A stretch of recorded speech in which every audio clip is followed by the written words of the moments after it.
what would you say to somebody as they go on their path to brilliance, to being an impactor? But the first thing is being clear on what it is of value that you have to offer. And, it takes time sometimes. It takes time to uncover what the value is that you have to offer. And then after you've identified what the value is, then being able to communicate that value so that others can also get the value that you have presented. And then how does that value get manifested in the world that is useful and helpful? So it starts with self-discovery and asking the right questions of self to uncover what is there. So I'm kind of like maybe a locksmith, right? I like to give people keys. Here's the key. Like, okay, now if you just turn the key into the door, then it'll open up this door to this room that you didn't even know existed inside of you, right? This capacity that you hadn't even thought of, like having a mansion, right? There's a mansion, you're walking, and there are rooms in your mansion that you have no access to. So I'm the person that walks down the hall with you and then gives you the key for you to go and open up the door and say, oh my goodness. Wow, I didn't even know this room existed. This is a huge room. That is so, so great to hear, because I know a lot of us out there, and especially now, we need to hear that hope and that uplifting. How do you define wealth? How do I define wealth? Yeah. What is wealth to you? So a lot of people focus on income. A lot of people focus on a money aim, and that's just a part of wealth. So wealth for me is encompassing a lot of different things, right? So there's health inside of wealth, right? So if I'm not healthy, then it doesn't matter what amount of time I have or money I have or what my relationships are. If I'm not in a state of health and well-being, then that's not wealth. If I am just focused on work activity, and I don't have my attention to, other activity, right? Other activities such as contributing to others or just having a great conversation with someone, right? Having a great conversation with someone, to me, is like having a great meal, right? It's like, that was just can I have some seconds, right? This is like that. That's part of wealth. Do you have relationships that are rich? Do you have rich relationships? Are you caring for your time with distinction around time? Not time is money, like some of those cultural narratives, some of those things, like time is not money, right? Right? Time is much greater than money, more valuable than money. So that's part of wealth. Seeing that as part of wealth. So, and then you can use time. See, you can use time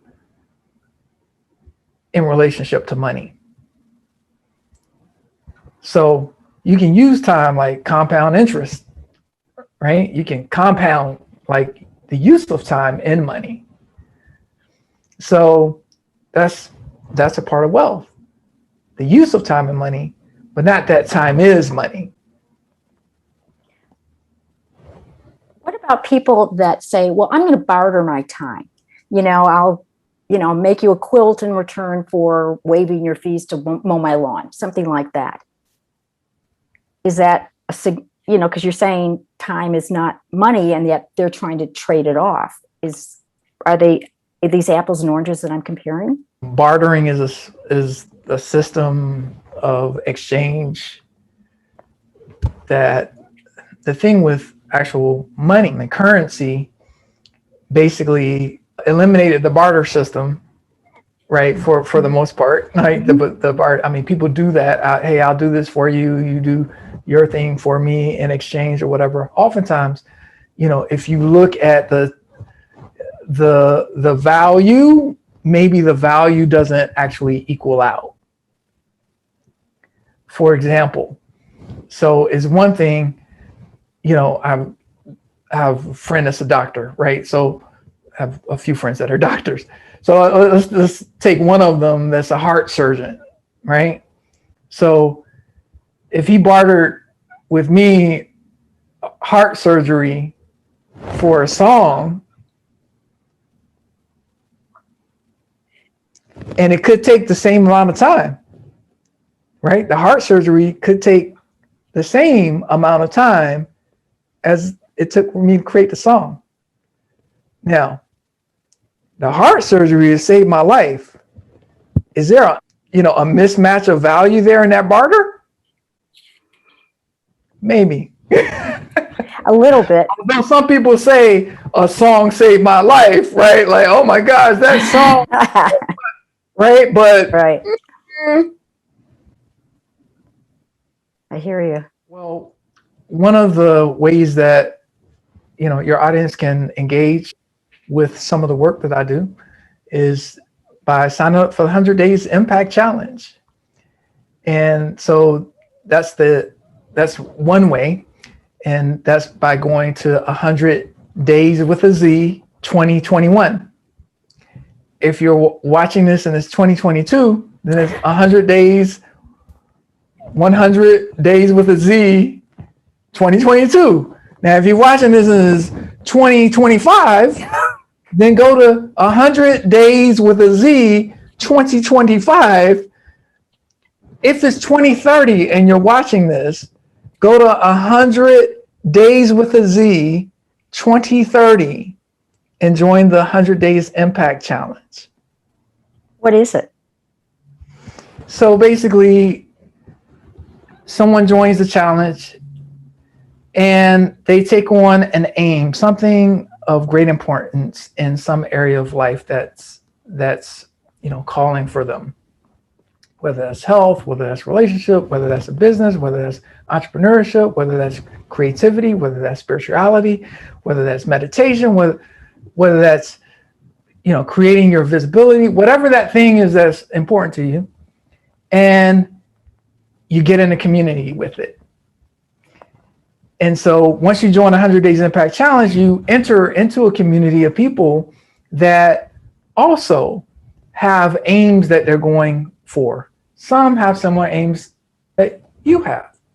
And so there's a mini course in the challenge. Every single day there are videos that contain a lot of value that help you along your way, give you some hacks, some behavior hacks, give you some hacks on how to optimize the things that you're doing, your activity for consistency over 100 days. And we suggest structures. There's a workbook. There's a whole world there, and guest speakers. So the 100 Days Impact Challenge really is an opportunity for me to bring people that I know that have specialized knowledge in different areas of high performance, money, career, behavior change, all these different areas that are important in our lives. That's all a part of the 100 Days Impact Challenge. That sounds very intensive. It sounds like you get a whole lot of feedback on that, a lot of support. Yeah, so we also have prizes and awards. So we're doing an award ceremony tomorrow, actually. actually, the first award ceremony for the 100 Days Impact Challenge. And I'm so excited for it. We have some great performers that are going to be there. We're going to be giving away some prizes. So Baba G, who was one of the jury designers from the movie Black Panther movie, has given us a piece to give as a prize. And Oh my God. yeah, like that. The 100 Days Impact Challenge is a very exciting project and movement. It's more than a project. It's more than a challenge. It is a movement. And it's a movement where, you know, if somebody says I'm doing 100 days with a Z, then everyone will know that they're going on a transformative journey.